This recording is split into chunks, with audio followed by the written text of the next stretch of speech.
Aujourd'hui, je vais classer 13 conseils populaires sur l'investissement en bourse, du pire au meilleur. Donc j'ai 4 catégories, catastrophique, bof, pas mal et excellent. Donc on commence par le premier conseil qui je pense est le plus populaire, donc c'est il ne faut pas mettre tous ses œufs dans le même panier. Alors c'est un conseil qui part d'une bonne intention, le problème j'ai l'impression c'est qu'il a été compris comme il faut diversifier le plus possible. En fait, diversifier devient le but, et donc tu te retrouves avec beaucoup d'investisseurs qui ont 40 actions différentes, un ETF World, un ETF SP500, un ETF Nasdaq, des CPI, des obligations, de l'or, des cryptos, et ça n'a pas de sens d'avoir la diversification comme but. La diversification, c'est un outil qu'il faut utiliser dans une certaine proportion pour réduire le risque de perte totale, quoi. Mais le but quand on investit, c'est quand on fait de l'investissement, c'est le retour sur investissement. Et en diversifiant autant, on anéantit un peu ces espoirs d'avoir des bons retours sur investissement globaux, quoi, des bonnes performances. Et même si je reste juste dans le contexte du stock picking, puisque c'est le seul type d'investissement que je fais, plus t'as d'actions, plus en admettant qu'elles représentent chacune des parts non négligeables. Évidemment, si t'as 1000 actions, mais que t'en as 10 qui représentent 90%, bon, t'es pas vraiment diversifié, quoi.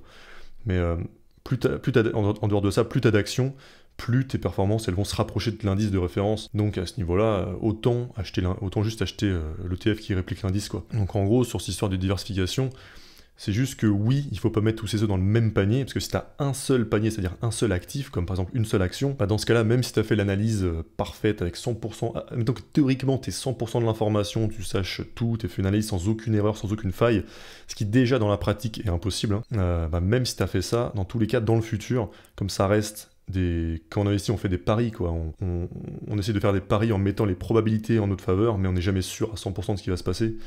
Et donc, il peut toujours y avoir un événement futur totalement imprévisible qui se produit et qui fait que notre investissement se passe pas comme on aurait voulu, quoi.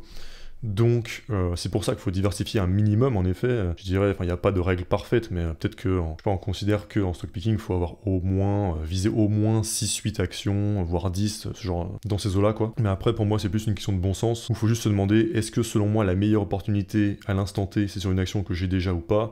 Si c'est sur une action que j'ai déjà, ce serait peut-être idiot de se forcer à diversifier alors qu'on pense que ça va nous rapporter moins. Et inversement, si on pense que la meilleure opportunité à l'instant T, même si on estime qu'on est déjà bien assez diversifié, par exemple avec 25 actions, si on estime que cette meilleure opportunité elle est sur une action qu'on n'a pas encore, pareil, je trouve que ce serait idiot de se forcer à ne pas diversifier plus sous prétexte qu'on est déjà suffisamment, quoi. Donc la logique, ça reste investir sur la meilleure opportunité disponible à nos yeux à l'instant T, quoi. Donc voilà, si je prends ce conseil littéralement, c'est-à-dire il ne faut pas mettre tous ses œufs dans le même panier et non pas il faut diversifier le plus possible, je vais mettre ce conseil je vais pas le mettre en excellent, je vais le mettre en pas mal parce que quand même il est mal appliqué, donc c'est suffisant. Deuxième conseil, il faut rebalancer son portefeuille. Donc ça, c'est par exemple on se dit je veux avoir 10 actions avec 10% de mon portefeuille sur chacune, et donc par exemple tous les ans on va se dire ok, telle action maintenant elle représente 20% de mon portefeuille et telle action elle représente plus que 5%. Donc je vais revendre un peu de plus-value sur celle qui a bien performé pour la ramener à 10% du portefeuille, et je vais rajouter sur les actions qui ont moins bien performé pour les remonter à 10%. Le gros problème, l'énorme problème de ce conseil, c'est que tu vas nécessairement tout le temps prendre que des petites plus-values, quoi. Tu vas tout le temps te satisfaire sur un an de plus 20%, plus 50%, plus, pourquoi pas x2, mais faire ça, c'est ne pas du tout avoir compris l'investissement en bourse et l'intérêt de l'investissement en bourse, quoi. Parce que là maintenant ça doit faire peut-être 10 ans qu'on a sur YouTube des tonnes de vidéos sur les intérêts composés, donc à peu près tout le monde a déjà entendu ce concept. Pourtant je constate qu'il n'est pas compris du tout, parce que si tu comprends les intérêts composés, tu réalises qu'en bourse tu gagnes vraiment de l'argent en gardant tes actions longtemps et en laissant cet effet boule de neige se faire, quoi.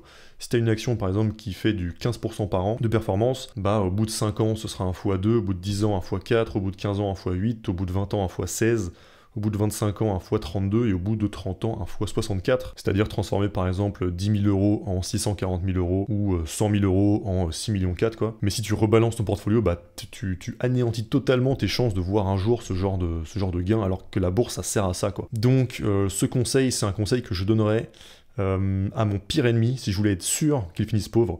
Donc je vais le mettre en catastrophique. Le troisième conseil, c'est time in the market, not timing the market. Donc dans le sens, ce qui compte, c'est de passer du temps dans le marché et de pas essayer de timer le marché. Donc timer le marché, c'est par exemple se dire je pense que le marché va baisser à cause de, je sais pas quoi, les taux d'intérêt, à cause de Trump ou je ne sais quoi. Donc je vais vendre toutes mes actions en prévision de cette baisse. Et donc ça marche pas, c'est une stratégie qui est 100% perdante. Donc, et donc le time in the market, bah, ça revient à ce que je dis juste avant. C'est vraiment en bourse, on gagne de l'argent en restant investi pendant le plus longtemps possible, quoi. En tout cas jusqu'à ce qu'on ait envie d'utiliser l'argent, quoi. Après, le problème des citations comme ça, c'est que souvent elles sont mal interprétées et elles sont souvent sorties dans des contextes qui n'ont absolument rien à voir. Et bah, je sais qu'il y a beaucoup d'investisseurs qui opposent le fait de timer le marché au fait de faire du DCA. En fait, ce serait soit t'investir régulièrement tous les mois de manière complètement mécanique, soit si tu fais pas ça, c'est tu times le marché, alors que l'investissement de base, c'est investir dans quelque chose pour moins que ce que ça vaut. Et si à un moment donné, tu vois pas d'opportunité d'investissement qui est suffisamment intéressante, tu vas pas te forcer à investir juste en te disant « Ah mais il faut pas que je time le marché, quoi. Il faut que j'investisse absolument régulièrement. » Voilà, ça n'a aucun sens. Il y a des très bons investisseurs qui investissent vraiment tout le temps, qui sont tout le temps 100% investis. Mais il y en a aussi des excellents, peut-être même les meilleurs. En tout cas, par exemple, Warren Buffett, avec Berkshire Hathaway, ils ont une stratégie plutôt opportuniste. La stratégie qui a l'air de donner le meilleur potentiel de performance, c'est la stratégie opportuniste, où si tu vois pas d'opportunité suffisamment intéressante, bah, tu préfères attendre. En fait, attendre, quitte à accumuler du cash, c'est pas grave. Et par contre, plus l'ampleur de l'opportunité te paraît grande, plus tu investis des gros montants, quoi. C'est plutôt ça qui a l'air d'être la meilleure stratégie, et c'est ce que j'essaye de faire. Donc je vais quand même mettre le conseil en excellent, parce que s'il est vraiment compris, bah c'est un excellent conseil. Mais voilà, je trouve ça dommage qu'il soit tellement mal compris qu'au final, il pousse beaucoup d'investisseurs, surtout débutants, à faire des choses qui sont contraires aux principes de base de l'investissement, quoi. C'est-à-dire se forcer à investir un peu indépendamment de l'espérance de performance que tu as sur cet investissement-là, quoi. Cette phrase, elle veut juste dire que en bourse, on gagne de l'argent en restant longtemps investi dans le marché, et surtout pas en essayant d'entrer et de sortir au bon moment dans le marché, ni en basant ses décisions sur un avis qu'on a sur le marché dans sa globalité, quoi. Voilà, c'est juste ça. Donc ensuite, conseil suivant, il ne faut jamais utiliser d'effet de levier. Donc l'effet de levier, c'est soit le fait d'emprunter de l'argent à son courtier pour pouvoir acheter plus d'actions que ce qu'on aurait pu acheter avec juste notre argent, ou bien c'est le contraire, donc c'est-à-dire le fait de short, donc emprunter des actions à notre courtier, puis les vendre à découvert, quoi, dans le but de les racheter plus bas. Et le problème d'utiliser de l'effet de levier, c'est que ça crée tout de suite une probabilité de perte totale, parce que en fait, tu vas avoir un prix de liquidation en dessous duquel le courtier va vendre automatiquement ta position pour se rembourser, quoi. Et donc, c'est, je pense, un risque qui vaut pas du tout le coup. En fait, le ratio bénéfice-risque est catastrophique, parce que t'as quasiment... Enfin, l'investissement, c'est avant tout de la survie, quoi. C'est avant tout s'assurer de ne pas perdre pour, au final, ne pouvoir que gagner, quoi. Et franchement, si on fait pas n'importe quoi en bourse, c'est impossible de tout perdre, quoi. Et je dirais même que sur un horizon de temps suffisamment long, si on fait pas n'importe quoi, c'est même dur de perdre tout court. Donc moi, je suis un des partisans de ce conseil, donc je vais le mettre en excellent. Et par contre, il y a un argument que j'ai souvent lu, c'est que, oui, mais pourtant, Warren Buffett, lui, il a utilisé un levier de 1,6, etc. Donc je suis allé vérifier ce truc-là, et je pense que ça vient d'une volonté de malhonnêteté intellectuelle de la part en tout cas, d'une partie des gens qui répandent ce truc, parce que l'effet de levier de Warren Buffett, c'est pas l'effet de levier auquel on l'entend dans le langage courant, quoi. C'est juste que dans Berkshire Hathaway, ils ont une activité d'assurance, les assurances encaissent les primes, quoi, donc en gros les abonnements, avant de devoir payer les sinistres. Et donc on assimile ça à une sorte de prêt à taux zéro, quoi. Dans le sens où tu as d'abord l'argent des clients avant de devoir livrer le service. Et donc on peut voir ça comme de l'effet de levier, mais on voit bien que c'est pas du tout la même nature d'effet de levier. Et voilà, quand on parle d'effet de levier dans le langage courant, on parle bien du fait d'emprunter à son courtier pour pouvoir acheter plus d'actions, ou bien le fait de short, quoi. Donc voilà, c'est pas du tout le même contexte, au cas où certains avaient ce truc-là en tête, quoi. 5e conseil, il ne faut investir que ce qu'on est prêt à perdre. Donc là, je dirais que ça dépend un petit peu de l'intention, de la personne qui a prononcé cette phrase pour la première fois, quoi. Mais je sais pas quelle était cette intention, parce qu'on peut le comprendre un peu de deux manières. Soit on peut le voir un peu dans un sens comme si on assimilait la bourse à du casino, c'est-à-dire tu mets ton argent et tu sais pas si tu le reverras, c'est un peu du hasard, quoi. Ou dans ce cas-là, bah c'est catastrophique, hein. Mais on peut aussi, c'est possible que ça ait été dit dans le sens ne pas investir de l'argent dont tu vas avoir besoin à court terme, quoi. Et dans ce cas-là, bah c'est vrai, c'est-à-dire c'est dans le sens où il faut être prêt à ce que, je sais pas, sur les 3 prochaines années, tu perdes 50% de ce que tu as investi, quoi. Enfin, perdre dans le sens perte latente, hein. Et ça, dans ce cas-là, c'est vrai, quoi. Pour moi, faut pas investir en bourse si on a un horizon d'investissement de moins de 10 ans. Donc voilà, je suis un petit peu tiraillé pour ce conseil. Si on prend le premier sens dont j'ai parlé, bah, c'est plutôt catastrophique. Si on prend le deuxième, bah, c'est plutôt excellent, quoi. Je trouve que la formulation me fait quand même plutôt penser au premier sens, c'est-à-dire que voilà, c'est du hasard quoi. Donc bon, je vais le mettre en bof. Conseil numéro 6, il faut investir à long terme. Donc là je pense que j'ai spoil un petit peu dans les conseils précédents, mais voilà, faut juste savoir qu'en bourse on gagne plus en investissant à long terme qu'en faisant du trading. Là où tu vas gagner le plus, c'est en investissant dans des entreprises qui vont réussir à faire croître leur valeur intrinsèque exponentiellement pendant le plus longtemps possible. Donc, c'est-à-dire simplement, leur valeur intrinsèque, en gros, c'est leur free cash flow, quoi, donc le cash qu'elle génère. Donc si en année 1, elle fait 1 milliard sur l'année, bah, peut-être que l'année prochaine, elle va faire plus 15%, donc 1 milliard 150 millions, et d'après, encore 1 milliard 150 millions plus 15%, et ainsi de suite. Et le gros de la performance va venir de là. Il y a aussi une partie non négligeable qui va venir de la valorisation, c'est-à-dire est-ce que tu l'as acheté cher ou pas cher, quoi. Voilà, donc ça, c'est peut-être le meilleur conseil de tous, donc je le mets en excellent, tout en haut du excellent. Ensuite, conseil numéro 7, on ne rattrape pas un couteau qui tombe. Donc ça, c'est un conseil, je pense, qui vient du monde du trading. Mais il faut se dire qu'il ne s'applique pas du tout au contexte de l'investissement long terme, justement. Moi d'ailleurs, j'ai l'impression qu'à peu près la plupart de mes investissements, et surtout mes meilleurs investissements, c'était des couteaux qui tombent, quoi. Mais on s'en fout complètement, parce que la seule chose qui compte, c'est est-ce que, à l'instant T, est-ce que le couteau est sous-évalué ou pas. Si c'est le cas, on s'en fiche complètement. Est-ce que le couteau va tomber encore plus bas, encore plus bas? Si on continue d'estimer que c'est de plus en plus sous-évalué, eh ben on peut continuer de racheter ce couteau qui tombe. Donc c'est un conseil qui est absolument catastrophique pour un investisseur long terme. La seule chose qui compte, c'est d'acheter une bonne action au bon prix, peu importe que la chute soit fulgurante ou très progressive, peu importe que l'action soit sur une tendance baissière ou toujours sur une tendance haussière. La seule chose qui compte, c'est que ce soit une bonne action et qu'elle soit sous-évaluée au moment où on l'achète, quoi. Donc voilà, conseil catastrophique. Conseil numéro 8, quand le coiffeur en parle, il faut vendre. Alors donc ça, c'est l'idée que quand tu as le grand public, donc des personnes qui sont totalement en dehors du monde de l'investissement, qui commencent à te parler soit d'un certain actif, soit d'une action en particulier, c'est que c'est très mauvais signe et qu'il faudrait vendre. Donc il y a une partie de ce conseil que je trouve excellente et une autre moins bien. C'est que pour moi, le conseil parfait, ce serait quand le coiffeur en parle, il ne faut pas acheter, quoi. Ça, c'est un conseil que j'applique à 100% et que je mettrais en excellent.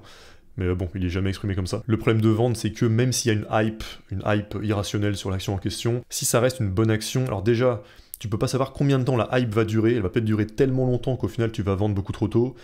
Et ensuite, même si, admettons, tu as un bon timing sur la vente, tu as quand même un risque, si c'est une bonne action, hein, malgré la hype, tu as quand même un risque de, au final, jamais re-rentrer dedans, parce que si elle redescend jamais à un prix suffisamment intéressant. Et donc, au final, tu vas louper le gros des gains long terme dont on a parlé tout à l'heure, quoi. Si l'action continue à croître exponentiellement à long terme, même si à court terme, tu as une sortie de hype avec une baisse de valorisation qui te fait une baisse du cours de l'action pendant une certaine période, au final, si tu étends ton horizon de temps, bah, tu auras peut-être quand même gagné plus à la garder malgré la hype, quoi.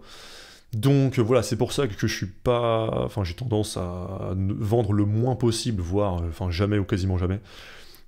Par contre, effectivement, quand on entend des personnes qui sont en dehors du monde de l'investissement s'exciter sur une action ou sur un actif en question, bah, c'est vraiment, en tout cas, signe qu'il faut... au moins en rester à l'écart, quoi. Donc je vais mettre ce conseil en pas mal. Et donc c'est l'idée d'être contrariant, quoi. Quant à la masse qui va dans un sens, c'est qu'en général, vaut mieux aller dans l'autre sens, quoi. Ensuite, donc on en a combien? 1, 2, 3, 4, 5, 6, 7, 8. Donc conseil numéro 9, n'essaye pas de battre le marché. Donc ça s'accompagne en général de parce que c'est impossible, parce que les professionnels de la finance, de Wall Street, qui sont extrêmement intelligents et extrêmement diplômés, n'y arrivent pas. Il y a quand même plusieurs problèmes avec ce conseil, c'est que déjà, beaucoup d'investisseurs ont prouvé que c'était possible. Alors tu as déjà tous les investisseurs particuliers qui ont réussi, qui sont certes une minorité, hein. De toute façon tu auras toujours une minorité de gens qui sont bons, ça c'est pas étonnant du tout, peu importe le domaine. Mais donc voilà, tu as tous ces particuliers-là dont on n'entendra jamais parler, mais tu as aussi un petit paquet de gérants de fonds dont on peut constater qu'ils battent le marché depuis, pour certains, quelques décennies. Et c'est pas seulement Warren Buffett, hein. Souvent on caricature en disant que Warren Buffett c'est l'exception et que c'est le seul qui arrive, mais c'est pas le cas, hein. T'en as d'autres, par exemple quelques noms, t'as François Rochon, Terry Smith, Chris Hone, Dev Kantesaria, Poulak Prasad, etc., etc. Et ce qui se passe en plus, c'est que quand on étudie toutes ces personnes-là, bah on constate qu'ils ont une méthodologie qui est très similaire, quoi. Les principes sont les mêmes. Et en tout cas, pour l'instant, pour moi, en appliquant la même méthode qu'eux, pour l'instant, j'ai des bons résultats à 15% annualisés au-dessus du SP500. Évidemment, il faudra voir comment ça se passe sur plus d'années, mais en tout cas, pour l'instant, ça se passe comme il faut, quoi. Donc déjà, il y a ça, mais en plus, utiliser l'argument des professionnels, soit c'est un argument malhonnête, soit en tout cas, c'est un argument qui a aucun sens. Parce que justement, c'est un désavantage d'être un professionnel en fait dans ce business-là. Tu as le désavantage d'avoir des clients, c'est un énorme désavantage. La plupart des gens n'ont pas la psychologie adaptée à l'investissement. Et donc quand tu as des clients, et tes clients vont vouloir retirer leur argent au pire moment. C'est le moment où justement quelqu'un comme Warren Buffett, qui n'a pas de clients, quoi, donc parce qu'il a une holding cotée en bourse, c'est le moment où il va pouvoir investir le plus possible, c'est le moment où nous, en tant que particuliers, on va pouvoir investir librement tout ce qu'on veut, mais la plupart des gérants de fonds, leurs clients à ce moment-là vont appeler en panique en disant de leur rendre leur argent, quoi. Donc voilà, il y a un énorme désavantage à avoir des clients.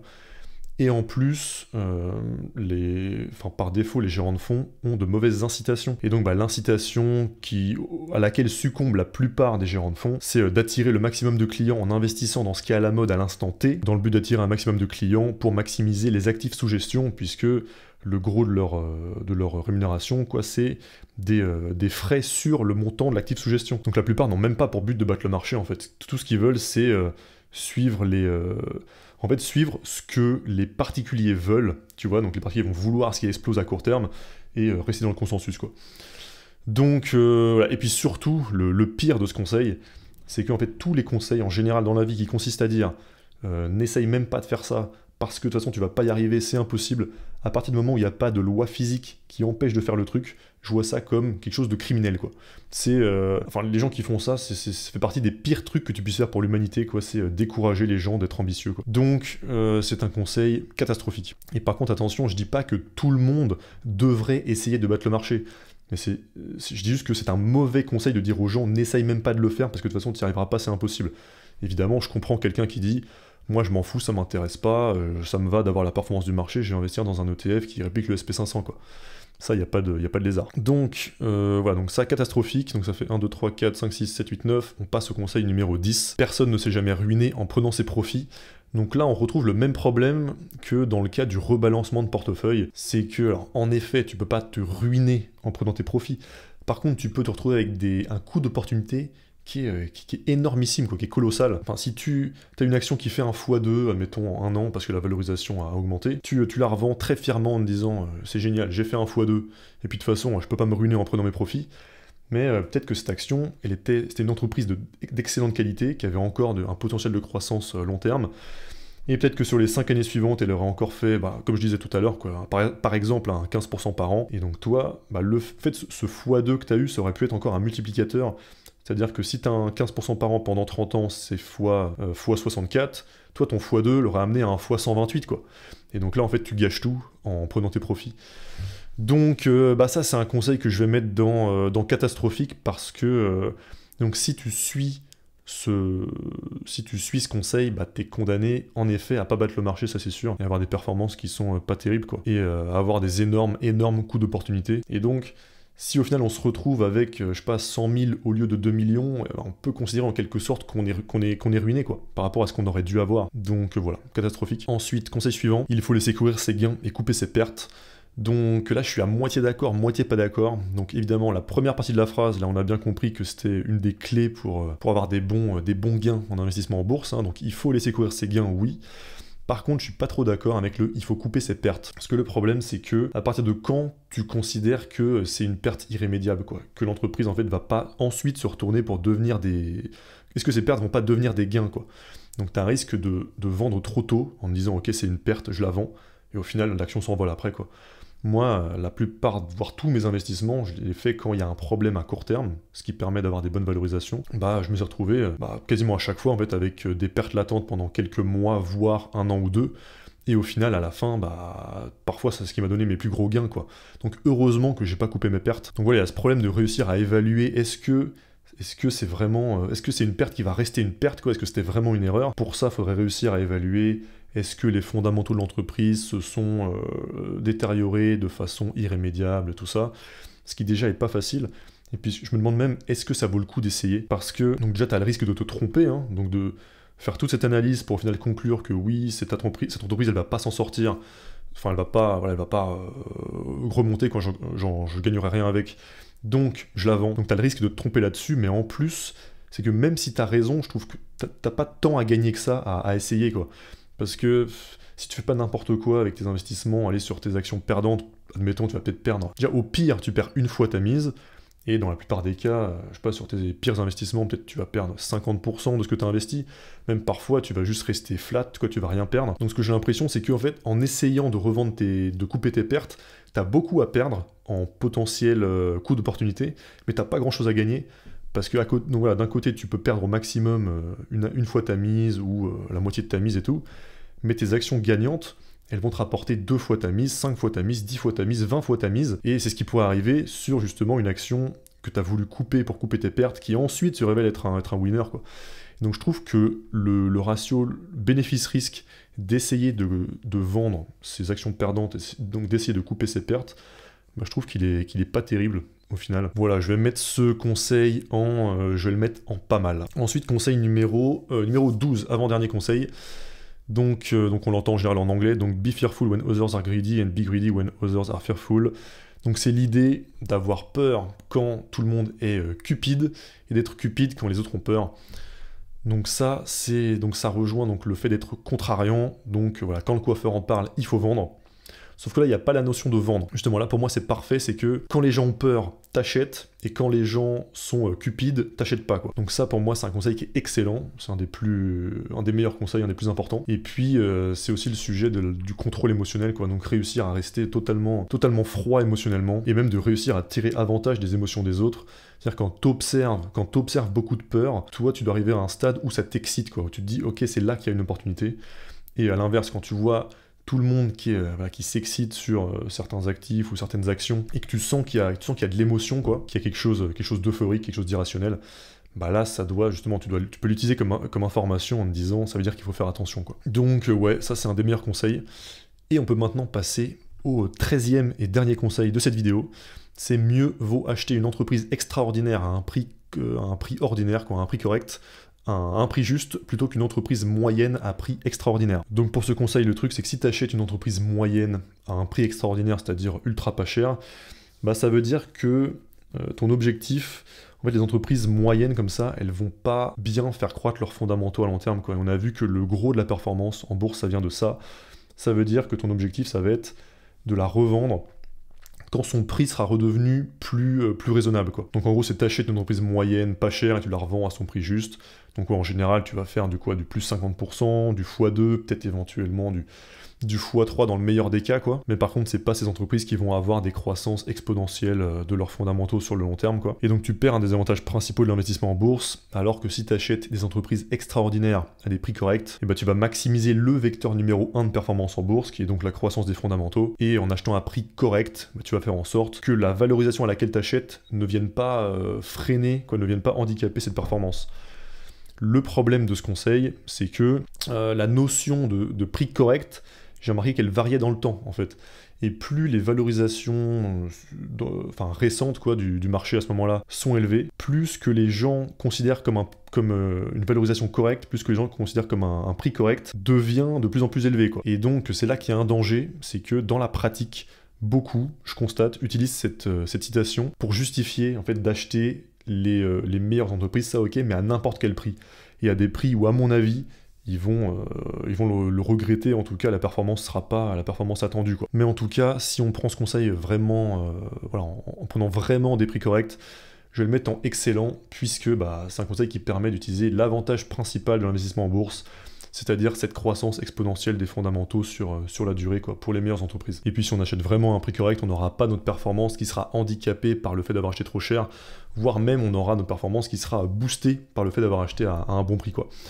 Donc voilà, c'était le 13e conseil, et puis je vous mets en premier lien en description, et aussi sur le bouton qui s'affiche au milieu de l'écran, un PDF que vous pouvez recevoir par email avec mes 7 meilleurs conseils sur l'investissement en bourse. Et puis on se retrouve pour la prochaine vidéo. A plus!